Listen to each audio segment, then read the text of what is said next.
what are some practical ways that people can improve their discipline with regards to sticking to what they know they should do and ultimately what they want to do? People want to be fit and healthy and therefore they want to eat good food, but sticking to that's another thing. So what are some practical ways people can actually improve that?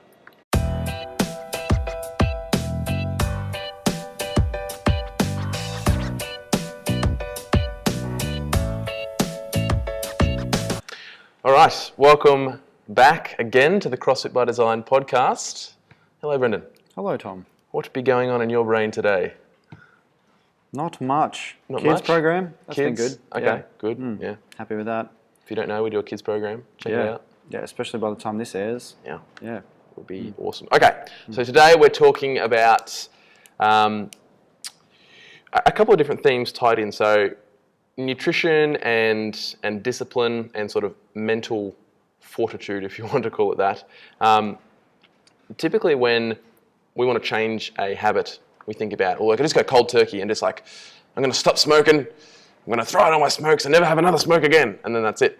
Or, okay, I'm going to go from 4 smokes to 3 smokes to 2 smokes to 1 smoke. And you can apply that to any kind of thing which, you can call it an addiction or just a neural pathway that you've developed.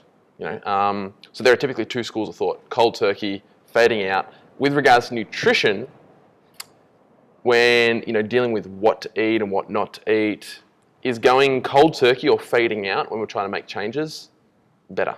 Which one's which? I got the perfect answer. Okay. Ready? Hit me. It depends. So if you're after my personal opinion, I think cold turkey is the way to go. Yeah. With nutrition. Yeah. Because most people the issue is trying to cut out sugar. And when you eat sugar, you just want more sugar. Without getting really down the rabbit hole, and nutrition, I kind of get excited about it, but it can get boring. Yeah. So think about it like that. Sugar is addictive. If you have a little bit, you're just going to want more. That's why I like the cold turkey, because there's no gray area. Yeah. When you're phasing out, it can be maybe I'll today it'll be all right. And then before you know it, if you had a food diary, you would have done it every day that week and nothing would have changed. Yeah. So I like cold turkey because it's okay, you want to take steps in the right direction to improve your health? Okay, cool. Yep. Let's come up with a plan and let's institute that plan on this day, and this is exactly what we're going to stick to. Yeah. Having said that, I don't mean that plan needs to be strict. You're a robot. I just cover the bases, and there's no room for any, let's say, treats or anything like that. Yeah. But there's ways that you can, there's plenty of meal plans and stuff out there that have sugar-free, whatever, and completely sugar-free. You're not trying to get away with coconut sugar or agave or whatever. You're literally you have a well-thought-out plan. There's no gray area. You stick to that plan. Yeah. And it's just a smart plan. Nothing outrageous. Absolutely. Yeah. And I think that's spot on, and it's important to note for people listening that I think when you talk about making changes to your nutrition, a lot of people get caught up on focusing on the particular foods and what I can and can't have. When I think about the macronutrient breakdown, I can have a slice. Yeah, exactly. Yeah. Oh, slices, bro. I tell you what. Oh man, I was talking about slices the other day. Favorite slice. Anyway, sugar. That could be another podcast. Yeah. When people get caught up thinking of what I can and can't have, I think it's missing the point, because when you think about a nutrition change, yes, we're talking about food and your intake and all the physical, implications of consuming food. We're missing the point of that. So much of it is in our brain, and it's the neural pathways, the mental, cognitive habits that we're building that are, I would say, just as, and if not more important than just the actual foods we're consuming, right? Because your ability to adhere and comply with a plan that you set out seems to be of equal importance to the plan itself and what you decide to put in that plan. Because it's a principle that I learnt from doing bodybuilding back in the day. And one of the principles was, it's not so much about, can I have a small bit of cake?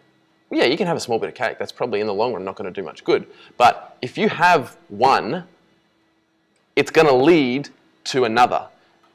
And if it doesn't lead to another, it's just going to make it easier to make that decision. Whenever you give in to that one thing, right? It's never just about the one thing. It's about your brain. You've got to understand the way your chemistry and your brain works. Every time a fork in the road comes in a decision, I'm like, oh, I know I should not have the donut, but I guess, and as soon as you give in to that decision and you have just that one, your brain instantly thinks, okay, we've done that now, we've made that decision, I'm going to start to map a path that makes it easier for us to do that next time because I ate that, it felt good, and that's a good thing, let's do that again next time. And so you've then got to exert more mental discipline the next time you're faced with that choice. Yeah, and so you can justify it. Yeah, you can justify it. We done it last time and it was okay. Yeah. Yeah. Turned out all right. Great point. Yeah. And I think that's, the crux of that is choice seems to be what makes all things difficult. Yeah. That's, as an example, when I was in Africa in the Congo, you don't get a choice of what you're going to eat. Like it's dinner time. We're going to have dinner, and here's what we're eating. Like there's no supermarket to go down to and buy some food. Like there's no option. Like you don't have control over the kitchen. You're just there. You eat what you're given. There's no choices. So when you have the choice removed, it's like, oh well, this is all that we're doing. The problem is when you've got the choice, and that's when you've got to put the mental discipline in place to do that. That's why we're even having this discussion, because our brain wants to, move towards the path of least resistance that gives us the most happiness, and donuts typically tend to elicit that response. No, absolutely. It's easier to do it easier. Yes. Yes. Yeah. Yeah. So this is a tough one because it's obviously it depends on who you speak to. But what are some practical ways that people can improve their discipline with regards to sticking to what they know they should do and ultimately what they want to do? People want to be fit and healthy, and therefore they want to eat good food, but sticking to that's another thing. So what are some practical ways people can actually improve that? Well, you just want to come up with a plan. So the best nutrition plan is the plan that works for you. Yeah. So sit down with somebody who knows what they're talking about and come up with that plan. Yeah. The first thing that in the nutrition course that we do is like, okay, let's overhaul your kitchen. Yep. So you talked about choice before. Let's take that away, similar to when you're in the Congo. So you want chocolate or chips or whatever, they're not in your house. Because if they're in your house, they're so easily accessible, then you have the choice to make. If there's nothing there but the food that's for you to thrive written out on your plan that you've come up with your coach, it's like, well, I'll just eat that. Yeah. Because absolutely, you can jump in your car and go down to the supermarket and spend the money and then come back. But it's like more than likely, like 9 times out of 10, you won't do that. So the first step to coming up with your plan is clean out your kitchen. Yep. And then once you've done that, restock that with the quality foods that you've sort of had outlined with your coach, and then what you're going to stick to. And then, you might be like, no, I'm going to go all out, no cheat days or cheat meals or anything like that. And it's like, okay, well, we've worked that into your plan. But Brendan works better having Saturday night off. Cool, we've worked that into his plan. We've allowed for this on Saturday night. As long as he comes back to doing this on Sunday morning, then it's all good. And the answer is it depends, because it's got to be what works for you. So the principles still remain the same. So, eat meats and vegetables, nuts and seeds, some fruit, little starch, no sugar. And then from that, extrapolate out a plan that works for you. What's the timing? When are you going to eat this? When are you going to work out? When are you going to do that? How much do you get to sleep? What kind of stress do you have upon you? Yeah. So long story short, sit down with somebody who knows what they're talking about, come up with a plan. Yeah. And do you think that, obviously most people, I would say, who are looking to lose body fat or looking to change their nutrition have tried at some point in the past, and they've found it to be difficult to somewhat. Now, we know that the start and getting started is always the hard part, because you're trying to change those neural pathways. And once you kind of push through that first part and you start to build the habits, it does become easier. What's a way in which you can help someone to understand that, or even in a practical way help them just to overcome those first initial, it's almost like doing a U-turn on things, because you're so used to, you get the cravings and you give into the cravings and it's a vicious cycle. What's the way that you can help encourage someone to just tell them it's not going to last, that feeling of mental difficulty is not always going to be there once you push through, get started, and get through that block at the start. Yeah, I think doing it with other people helps.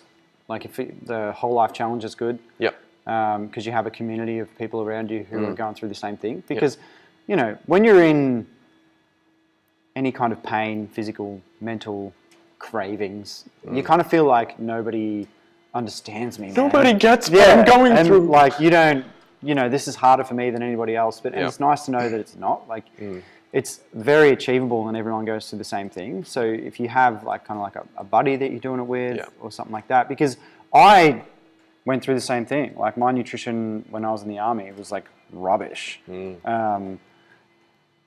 But when I sort of started cleaning up my nutrition, I go through exactly the same thing. Yeah. But for whatever reason, because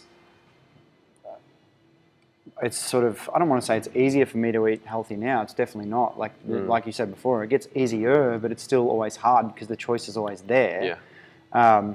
But it's kind of like, oh yeah, of course you're going to say that, whatever. It's like, well, no, like everyone goes through it. Maybe you do it with a buddy. Like when couples come in here and do it, when they both decide they want to change their nutrition habits, it's awesome because then they can support each other and help bounce off each other. Yeah. When you're going it alone, it's hard. Yeah. It's not impossible, but it's much a harder. lot more challenging. Yeah. It's an unnecessary challenge. Yeah, it just comes down to the community. Like it's the same thing in here. Like you do challenging workouts, it's so much more enjoyable when you're surrounded by the community. Yeah, absolutely. And I think that's a good word of using is it becomes enjoyable because when you're doing it with others, it has this sadistic way of when you're challenging yourself, it becomes like you get addicted to the success that you're building upon. And that doesn't really happen when you're doing things alone.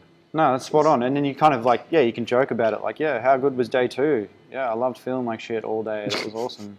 And you can sort of joke about it because people have gone through the same thing. But when you're alone, it's just, no one gets my excuses, bro. It's like, you haven't had my mum's slice. Yeah, but I tell you what, if you had my mum's slice, you wouldn't be telling me what you're telling me now. I feel like we need to do a slice episode. A slice episode? You trying to tell me something? Maybe. Although I feel that it would just descend into a sugary chaos. Probably not the thing we should really. Yeah. Don't eat sugary slices, people. Yeah, that's right. Unless my mum's apple slice. Another thing I heard too the other day, like just this is kind of might be not super on topic, but when you're eating clean, you eat meats and vegetables, nuts and seeds, some fruit, little starch, no sugar. One thing that really helps answer the question of whether I'm on the right plan or not is the name of something. Okay. So paleo slice or a carrot.